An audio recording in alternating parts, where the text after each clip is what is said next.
السلام علیکم، capital 51 news کے ساتھ میں ہوں آمنہ خان اور میں ہوں عفیفہ مریم۔ سب سے پہلے ہیڈ لائنز۔ حکومت نے گیس بحران کی ذمہ داری اینگرو پر ڈال دی۔ اینگرو کے صدر غیاث خان نے کہا کہ اگر تیزی سے کام ہوتا تو اینگرو ٹرمینل کی ڈرائی ڈاکنگ عید کی چھٹیوں میں ہو سکتی تھی۔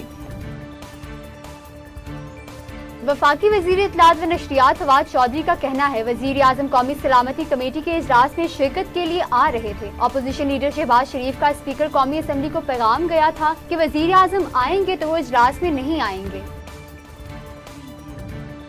وزیر اعظم عمران خان نے کہا کہ ایف پی آر کو ملکی تاریخ میں پہلی بار 4,732 ارب روپے کے ٹیکس موصول ہوئے۔ گزشتہ سال ایف پی آر نے 4,691 ارب روپے ٹیکس وصولی کی تھی۔ رواں سال ایف پی آر نے اپنے ہدف سے 18% زائد ٹیکس وصول کیے۔ ایف پی آر کی کارکردگی ثبوت ہے، معیشت حکومتی پالیسیوں کی وجہ سے مضبوط ہو رہی ہے۔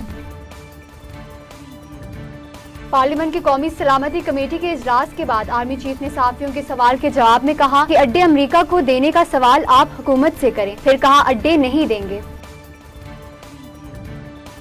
سینیٹ کی قائمہ کمیٹی برائے قانون و انصاف نے خواتین کا وراثتی حقوق نفاذ ترمیمی بل منظور کر لیا۔ منظور بل کے مطابق خواتین کو وراثت کے حق سے محروم کرنے کی صورت میں وفاقی محتسب کے فیصلے کے خلاف صدر مملکت سے رجوع کیا جا سکے گا۔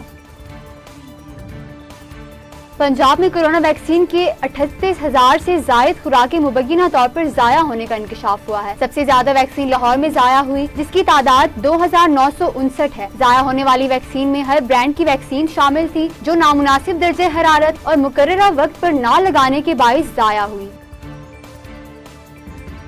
وزیر تعلیم سندھ سعید غنی نے قومی احتساب بیورو کے سربراہ کو تنقید کا نشانہ بناتے ہوئے کہا کہ چیئرمین نیب کی ایک ویڈیو حکومت کے پاس ہے جس پر انہیں نچایا جا رہا ہے۔ ویڈیو کی آڑ میں حکومت ان سے کیا کیا کروا رہی ہے۔ چیئرمین نیب سلیکٹر حکومت سے سر سے پاؤں تک بلیک میل ہو رہے ہیں۔